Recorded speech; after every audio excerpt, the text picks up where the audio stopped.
You know, I was reminded of the guy who was dating a girl whose ex-boyfriend wanted me not to date her anymore. He was twice my size and he had about the sense of a fly. Now, y'all picture that. Twice my size, the sense of a fly. You know, a fly will go right back after you smacked it. It's not real smart, okay? Now, he said, get out of the car. Are you crazy? I'm not getting out of the car. It wasn't her, by the way. Get out of the car. Because if she'd have dated a guy like that, we probably would never have dated, all right? Get out of the car. Are you nuts? I said, I will do this. If you don't move your motorcycle, I'm going to run over it. And number two, if you're in the way, I'm going to run over you too. I'm not getting out of the car. My daddy didn't raise any fools. You say, what does that have to do with anything? Listen, there are things in your life that you need to take care of. You've got to use some sense. You've got to win people to Jesus Christ. Takes some work, doesn't it?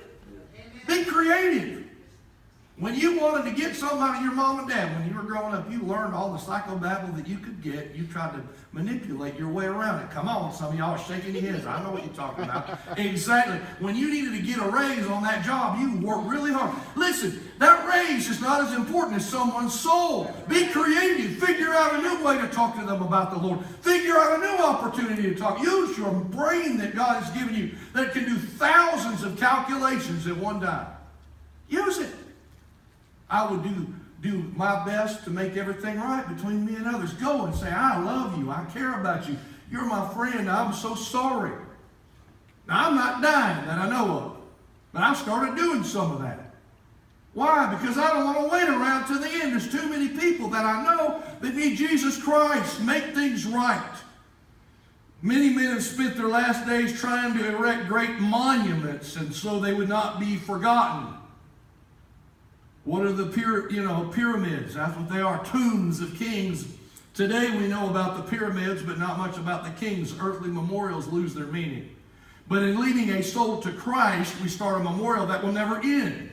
For that soul will influence others, and they will influence still others, and so on and so forth. I know a pastor who wrote a book called about divine multiplication.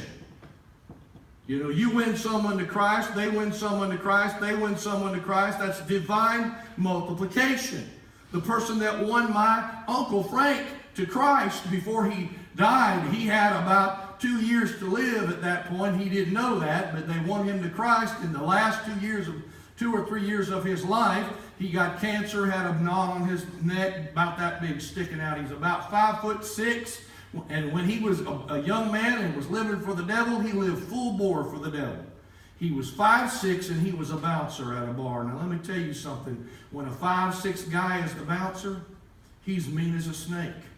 Every cop in town knew him, not because of his good deeds, but because of his bad deeds. He was a mean guy. When they sang Bad, Bad, Leroy Brown, I put in his name. Bad, Bad, Frank Gross. That's what I thought of. That's my uncle. Bad news. Bad news. Now let me tell you about bad news. Let me tell you about that. When he got saved and someone led him to Jesus, he didn't waste any time. He went all over town and said, you need to get right with God. He won so many people to the Church of God. He became a pastor almost immediately. He had the fastest growing church in the Church of God that year. I think he had 220 people in his church, and the church was going under when he came there. Why? Because he knew time was running out. As he got sicker, time really ran out. He passed away and he went to see the Lord.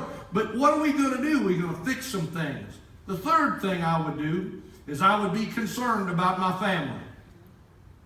If I had 1 year to live, I would be concerned about my family. I'm sure that I would consider, what do I need to do to protect my family before I die? Well, their needs be taken care of. Of course, I've already tried to assure their physical welfare as best I could, but with my change of attitude about things of real value, their spiritual welfare would become my concern. Solomon said, train up a child in the way he should go, and when he is old, he will not depart from it.